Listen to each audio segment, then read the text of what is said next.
Other interesting political news, you have California has a bill to ban homeowners from defending themselves. Rest in peace, the Castle Doctrine. Reason number 9,758,435,007 not to live in California.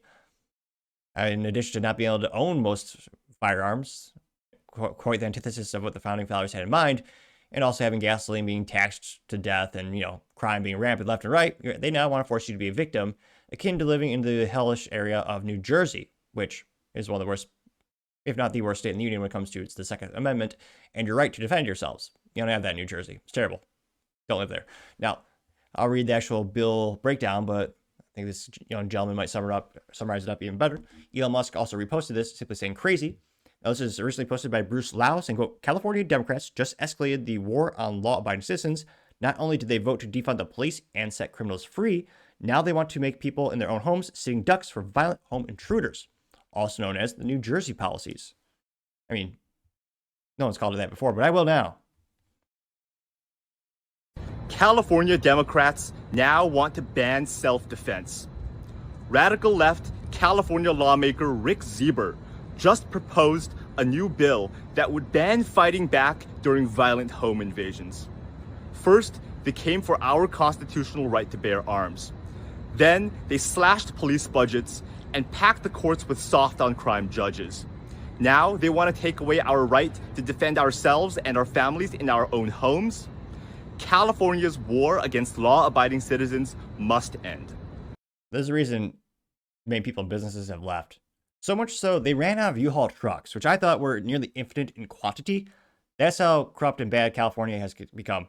As beautiful as the state once was in terms of the nature, well, now in San Francisco, the scenery is mostly crap. Well, not just metaphorically, but physically, because they allow that defecation in the streets left and right. Now, this rant should have got more viral, but it moderately viral. It got 17.5 million views and 100,000 likes.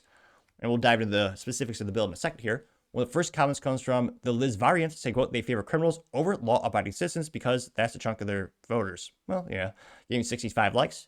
Paul Zupa says, defund California now, getting 122 likes. Yeah. David Sullivan, pronouns prosecute Fauci, saying, quote, just when you think they can't get any dumber, they go and pull a stunt like this. And you have Gavin Newsom saying, quote, we built this shithole. Come to California where you could shit on the sidewalk, shoot up in public, sleep in a tent, or roast marshmallows at any one of our statewide fires. Getting 360 likes? 340 likes. Community notes says true. Scrolling down more and more. The Truth Man says, quote, what's really crazy is how involved Soros is in the fact that he really wants this. There's a picture of the decrepit George Soros getting 365 likes. Scrolling down more and more. You have Money Savvy Ultra MAGA. Interesting. Saying, quote, checking in on Democrats to see if they've calmed down yet. There's some decrepit woman says, I guess not, getting 120 likes. You also have Thomas B saying, quote, California will continue to fail. And also has Mame saying, quote, the founding fathers were concerned about specific types of guns. They were concerned about specific types of government. Getting 187 likes. Hashtag truth. Now, going to the specifics of this insanity. This is specifically for, again, California Assembly Bill 1333. Really bad marketing, but nevertheless, that's what it's called. They say it was introduced by Assembly Maker and American trader. I meant that. Rick Chavez Zeber aimed to amend Section 197 of the California Penal Code, which addresses justifiable homicide and self-defense laws. The bill proposes significant changes to the circumstances under which a homicide is considered legally justified, particularly in the home. Now he says, quote, key points include 1. Elimination of certain justifications. The bill would remove specific scenarios where homicide is currently deemed justifiable, such as defense of a habitation or property. Under existing law, individuals can use lethal force to protect their home, property, or person against someone who intends to commit a felony by violence or surprise, or against someone who is attempting to enter a home in a violent or tumultuous manner to harm occupants. AB 133 seeks to eliminate these provisions. Shouldn't you be allowed to defend yourself and your family and your home? A sane person, or an American, well, same thing, would say, yeah, obviously, by any, I would argue a true American would say by any means necessary. You gotta have an RPG, that's your God-given right. I'm actually not joking. And actually, with the right paperwork, in most states, you can own that. Although, maybe it'll be less prohibitive after Trump maybe someday Republicans actually get off their lazy asses and repeal the NFA Act of 1934, which makes it an extra tax and pay in the rear to buy things like short-barrel rifles, short-barrel shotguns, machine guns, destructive devices, and what have you. Again, Republicans keep saying they're pro-gun. It's been almost 100 years since that law's been passed, or act's been passed. Get off your keisters. Do something for us. I hope they do. Someday. They say, quote, it also, part 2, clarification of non-justifiable homicide.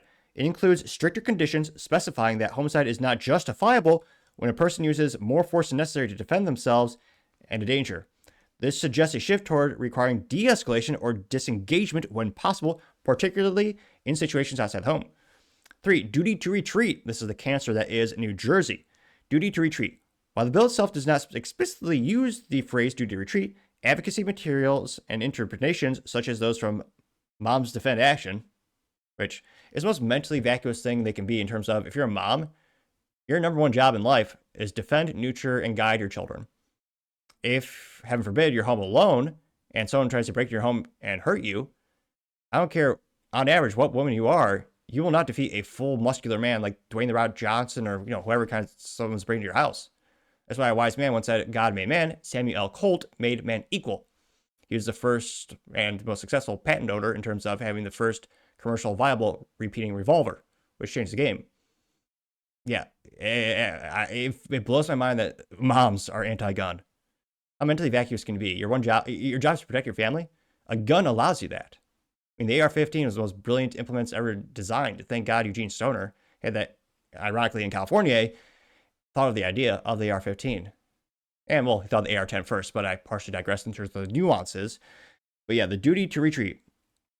So they indicate that, geez Louise, AB 133 aims to require individuals to avoid lethal force if they can safely de-escalate or retreat to somewhere else.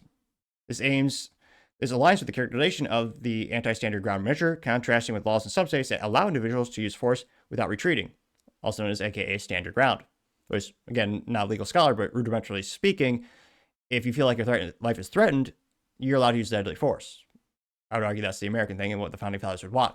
Now, this is so crucial because, legally speaking, in shitty places like New Jersey, the standard is right to retreat. So that means if someone breaks into your home, your first legal duty, you have to turn around and run away. And let's say, heaven forbid, maybe your back door is blocked or anything like that, and you actually have to take the shot and, well, be good for society, many would argue, to get rid of the threat permanently. Nice thing, it does tend to decrease the repeat offenders, they don't exist. But yeah, it's one of those things where you're forced to retreat. And good luck proving in court that you showed, because you have to show you did everything humanly possible to get out of that situation before you're even attempt self-defense. By no one with modicum of intelligence, I would argue, would ever want to live in New Jersey. Now, they claim this is going to maybe change the Castle Doctrine. Some saying it won't. Now, some people are saying this is for social justice because of discrepancies and outcomes of things. But yeah, this just scared the living bejesus out of everyone who lives in California. I mean, they already banned most guns. I mean, the criminals are roaming free, and they want to make it so you have to retreat. You don't have the right to defend your family, your home, and your property. How asinine is that? This is one of the few, well, I guess I have a few things where I like to stand on my soapbox, stick-shift vehicles being another random thing, but I mean, this thing is one of the core things where it's quite literally the founding fathers had the whole idea of the Second Amendment is defend yourself from tyrannical governments and threats. And California wants to take that away. Now, again, this hasn't been passed as law yet. We'll see how this progresses through the process where it could become a law.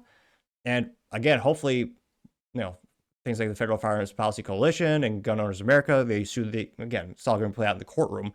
They all file appropriate lawsuits against this asinine type of legislation and gets overturned.